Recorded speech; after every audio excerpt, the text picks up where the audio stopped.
એક વખત એક સાધુ એક સમ્રાટના મહેલના દરવાજા પર પહોંચ્યા. સમ્રાટ પોતાના જ બગીચામાં ફૂલ છોડ નિહાળી રહ્યા હતા. સમ્રાટે તે સાધુને પૂછ્યું કે આપને શું જોઈએ? સાધુ બાબાએ પોતાનું પાત્ર આગળ કર્યું અને કહ્યું કે આ પાત્ર ભરી દો. સમ્રાટે અહંકારમાં આવીને કહ્યું કે બસ આટલું નાનું પાત્ર, આ તો હમણાં જ ભરાઈ જશે. તો સાધુએ જવાબ આપ્યો કે મુશ્કેલી એ જ છે કે આ ભરાતું જ નથી. સમ્રાટે તો અટ્ટહાસ્ય કરતા વજીરને બોલાવ્યો અને કહ્યું કે ખજાનામાંથી સોનાની મહોરો લઈ આવો અને સાધુ બાબાના આ પાત્રને ભરી દો. વજીર તો સોનાની મહોરો અને સિક્કા લઈને આવ્યા અને તે પાત્રને ભરવા લાગ્યા, પણ તે પાત્ર વારંવાર ખાલી જ થઈ જતું હતું. સમ્રાટે કહ્યું, બીજો ખજાનો ખોલો, અને એમાંથી પણ સૈનિક સોના, ચાંદી, હીરા, મોતી બધું જ લાવ્યા, પણ પાત્ર હજી પણ ખાલી જ હતું.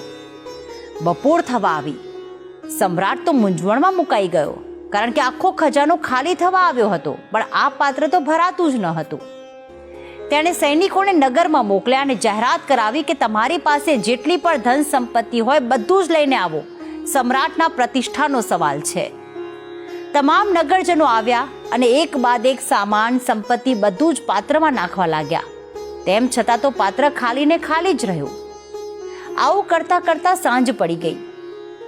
મોડી રાત્રિએ સમ્રાટને અહેસાસ થયો કે હવે તો કંઈ જ બચ્યું નથી.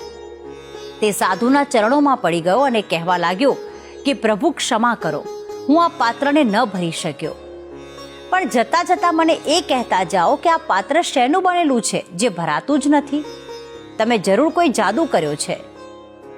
સાધુએ ઉત્તર આપ્યો કે આ કોઈ પાત્ર નથી, આ તો આપણું હૃદય છે. તેને કેટલા પણ ધન સંપત્તિથી ભરો તે ભરાતું જ નથી, હંમેશા વધુ ને વધુ માંગ્યા જ કરે છે. દુનિયાનો આખો ખજાનો પણ નાખી દો, તેમ છતાં હૃદય ભૌતિક વસ્તુઓથી ક્યારેય સંતોષ નહીં માને. અને તમે જો ખરેખર તેને ભરવા માંગો છો તો પ્રભુ ભક્તિથી, સંતોષથી અને સ્મરણથી ભરો, તે તરત જ ભરાઈ જશે. આ નાનકડી વાત એ શીખ આપે છે કે ક્યારેય પણ ભૌતિક વસ્તુઓ આપણના મનની શાંતિ નથી આપી શકતા. સાચી શાંતિ પ્રભુ સ્મરણથી જ પ્રાપ્ત થાય છે. અને હવે આ વાત એક સુવિચાર દ્વારા પણ સમજી લઈએ. આજનો સુવિચાર: ધનથી આપણે સુખ સુવિધાઓ આપનારી વસ્તુઓ ખરીદી શકીએ છીએ, પરંતુ શાંતિ ખરીદી શકતા નથી.